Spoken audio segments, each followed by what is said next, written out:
The instructions to make proteins are contained in our DNA. DNA contains genes. A gene is a continuous string of nucleotides containing a region that codes for an RNA molecule. This region begins with a promoter and ends in a terminator.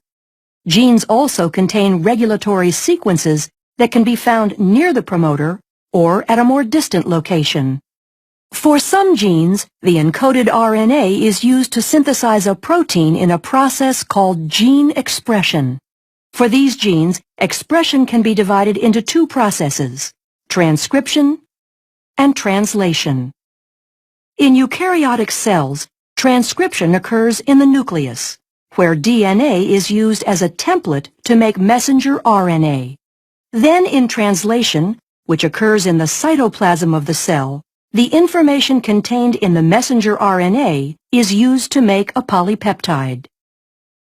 During transcription, the DNA in the gene is used as a template to make a messenger RNA strand with the help of the enzyme RNA polymerase.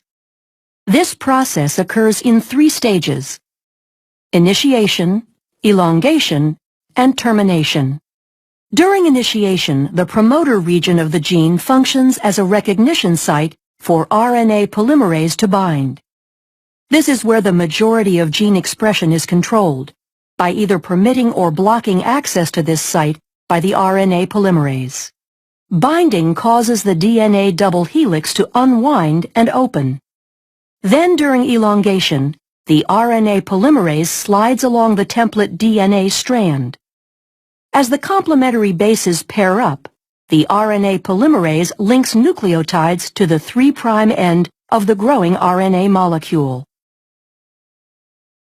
Once the RNA polymerase reaches the terminator portion of the gene, the messenger RNA transcript is complete, and the RNA polymerase, the DNA strand, and the messenger RNA transcript dissociate from each other. The strand of messenger RNA that is made during transcription includes regions called exons that code for a protein, and non-coding sections called introns.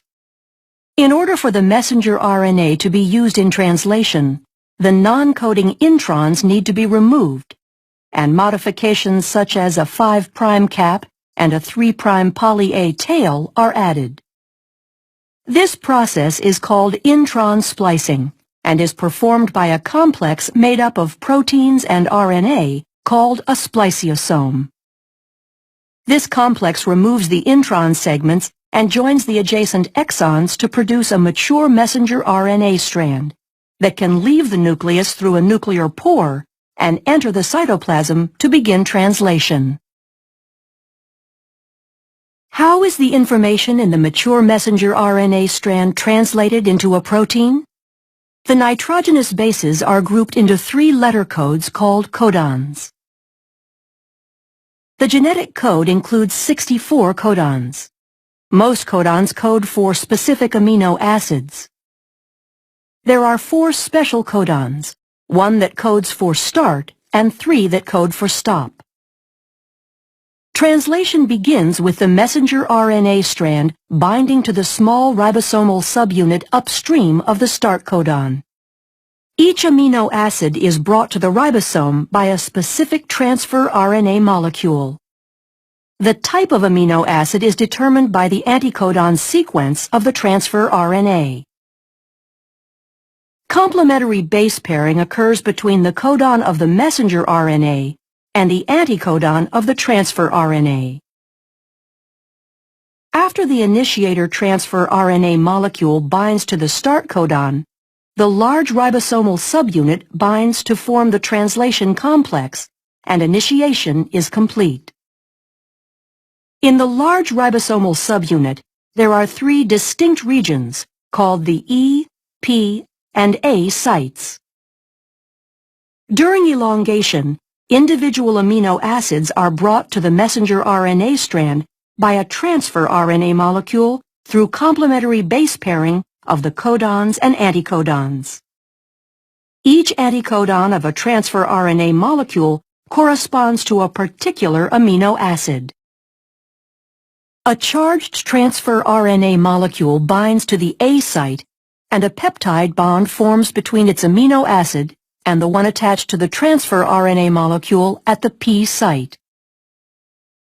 The complex slides down one codon to the right, where the now uncharged transfer RNA molecule exits from the E site, and the A site is open to accept the next transfer RNA molecule.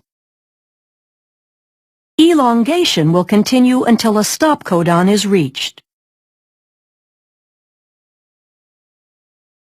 A release factor binds to the A site at a stop codon, and the polypeptide is released from the transfer RNA in the P site.